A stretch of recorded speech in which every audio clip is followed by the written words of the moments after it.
Hi there, hello, my name's Jane Travis from janetravis.com, which is a place where we look at self-care for people pleasers.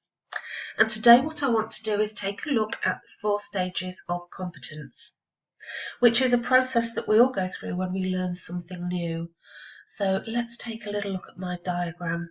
And I'll probably trip up over this because it's a bit of a tongue twister. So like I say, this is a process that everybody goes through when they're learning something new. So if you imagine that you have never ridden a push bike before, something you've never done, you've never wanted to, you've never even thought about it, you will be in that first quarter there, the lightest quarter that says unconscious incompetent. So what that means is that you have never ridden a bike before and you've got absolutely no idea how to ride a bike, but you don't really care. The next step is the conscious incompetent. That means that you become aware that you can't do it, so you're conscious of the fact that you can't ride a bike.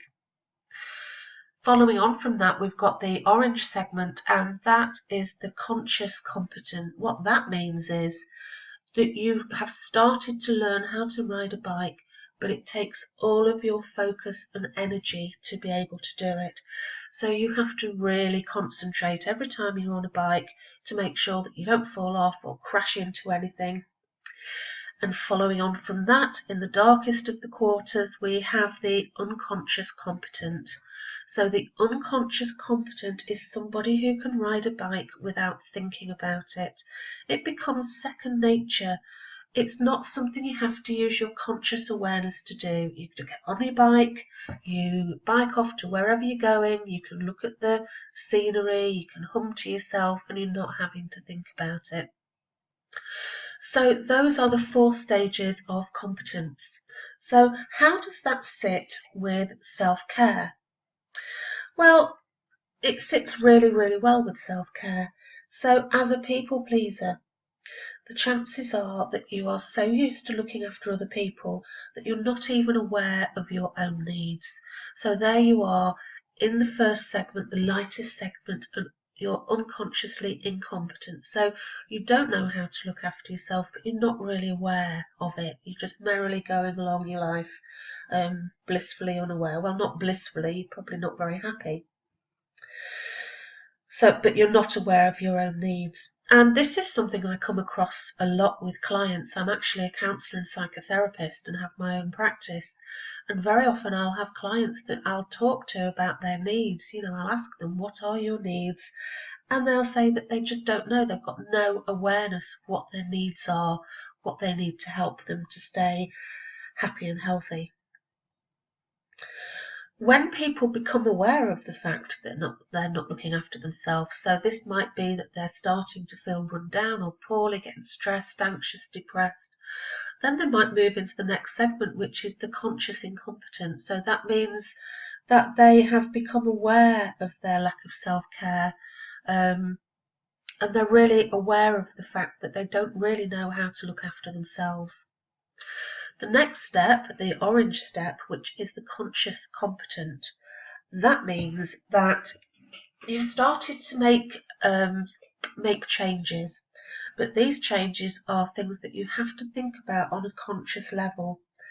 So that means that you have to practice your self-care. It means that you might have to plan what you're going to do. You might have a to-do list of things that you want to achieve for your self-care. It might be that you take a course, or that you might enter my 21-day free self-care challenge, which is a challenge specifically for people to start looking after themselves and making plans and trying different things that they can put into their life, very simple things, and see how that feels. And of course, the next step is the unconscious competent. And in the terms of self-care, that's where it feels second nature to look after yourself, to think about what your needs are, to think about what your wants are. So that means that when you need to say no, you can say no without overthinking or worrying about it. It means that you can just say, thanks, that sounds great, but I'm not going to make it. And you don't have that big guilt trip afterwards. So that's the cycle, and that's the cycle that we have with self-care.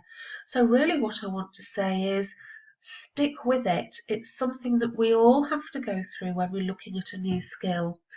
You're going to get to the point where you are aware of the fact that you need to make changes, but it might feel quite intimidating. Stick with that. It really doesn't have to be a big deal. It doesn't have to be intimidating. Try my 21-day self-care challenge. Like I say, it's free, and every day you get small things to do or think about that are going to help. And then you get to the point that you're practicing your self-care. You're still thinking about it. You're still giving yourself little challenges of things to do, things to try.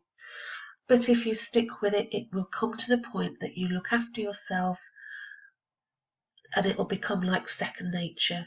It will just become a part of you.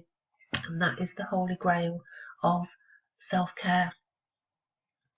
So like I say, just a very short little thing there for you today, talking about these 4 stages of competence and how it fits in with self-care.